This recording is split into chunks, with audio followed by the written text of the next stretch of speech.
get it because, and in fact he'd now threatened to stop paying the contractor until I get that green certificate. So, you know, it was a question of was work going to carry on because, yeah, right. Okay. Yeah, no, I wasn't saying that APM was right. Oh. Totally. APM is right, but not complete. Yeah. But can I just add one other thing? A lot of you will work in industries where you will have incomplete information. So you have another category as well as issues and risks. You have a category called assumptions.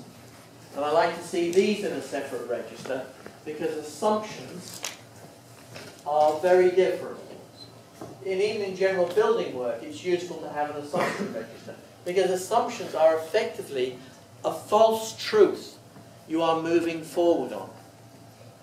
And the assumption ought to have some form of test or verification against it so you can either justify the assumption or prove it's not valid and make changes as appropriate. But I do tend to work with assumptions as being separate from issues and risks because they do need a slightly different treatment. And they are things you actually deliberately and voluntarily commit to. And also, finally, assumptions can be very important in a contractual sense because you may well put the assumptions in as qualifications to your letter of offer or accept. So assumptions actually can end up being contractual, which is another very important point. Okay, well we've got 5 minutes left. Anybody want to say anything at this point? Do join in. Let's walk off the ownership. Do you want to start it? Yeah. No, do you want to start it? I'll start it.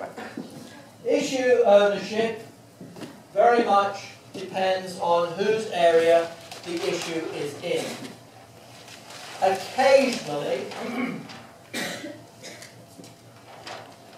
Occasionally, you can use, for want of a better term, a professional troubleshooter in your organisation. I did about 4 years for Balfour Beatty in that kind of role. If it was nobody else's problem, put it on Richard's desk. And so, but mostly it should be handled by people in whose area the problem arises. The problem with risks is it's a bipole problem. There is a cause area and an impact area.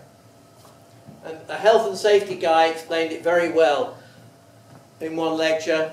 As he put it, when a guy drops a hammer, it's very rarely on his head the hammer falls. So there's always an impact area and a cause area. Now, for years we decided that the best risk owner was the cause owner because managing the cause is the most effective way of managing the risk. The only problem was the cause owner is not motivated to manage the risk because he spends the money and that guy over there gets the benefit.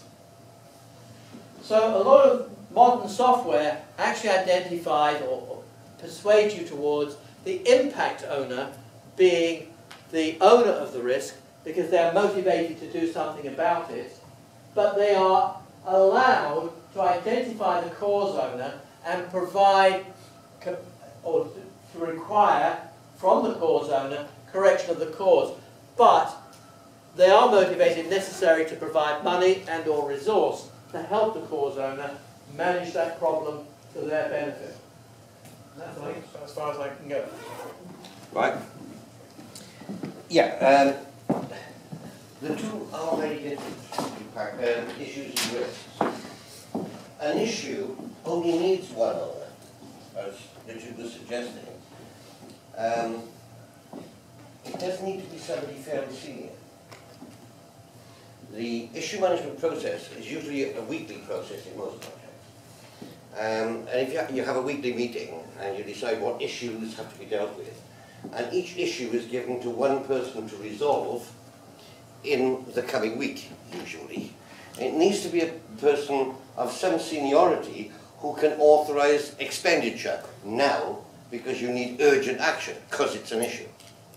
So one owner is typical of issues, and either the issue is resolved in a week, or you assume a worst case scenario and replan on the basis that it's going to go wrong, right?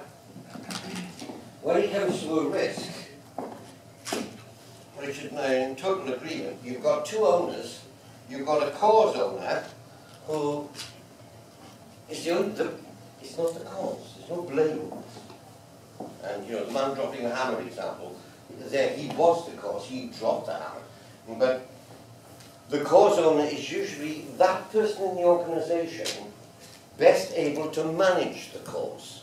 So if the cause is a supplier, it's the guy in the buying office who signs off, who places the order on that supplier and signs off the payments to that supplier.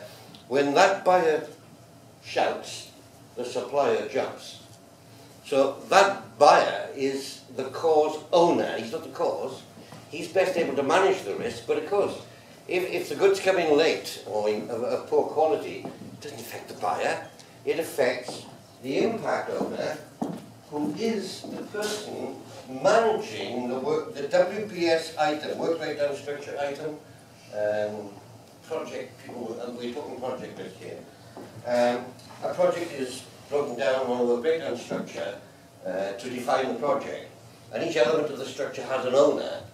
As soon as you decide which WBS item is impacted, as Richard hinted earlier, the impact owner falls out.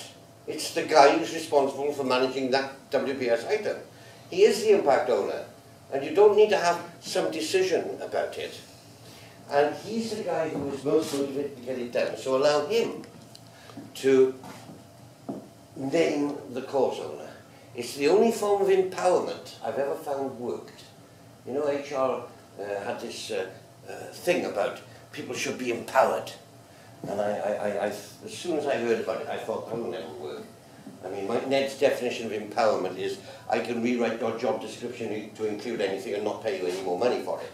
And that means I know it isn't going to work.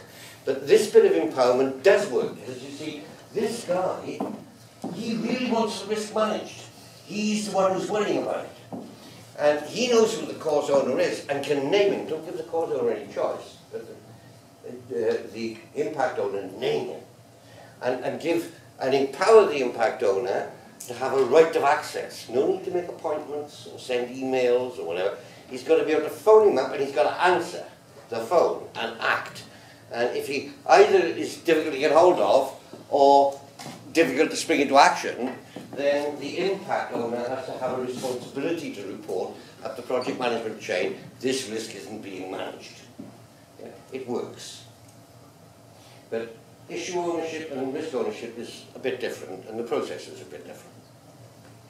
But I think we agree on that. We've come to 9 o'clock. Anybody want to say anything else? I'd like now to ask for a vote. I mean, it hasn't been a regular sort of debate, but people go to my lectures and usually come out feeling they disagree with everything Ned said. I'm happy about that.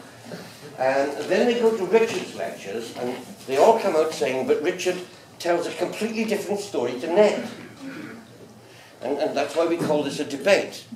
But I've got a feeling that Ned and Richard more or less agree on nearly everything. It's just a slightly different view. Now, I'd like to ask for a vote. Having listened to us all night, how many of you think that Ned and Richard are diametrically opposed, and how many of you think that Ned and Richard are actually rather close together? So, first, how many think that Ned and Richard are on opposite sides of the pole? Hands up. Not one? And how many of you agree that Ned and Richard actually, despite sounding a bit different, actually are pretty close together? Good, you've reassured me. Thank you very much.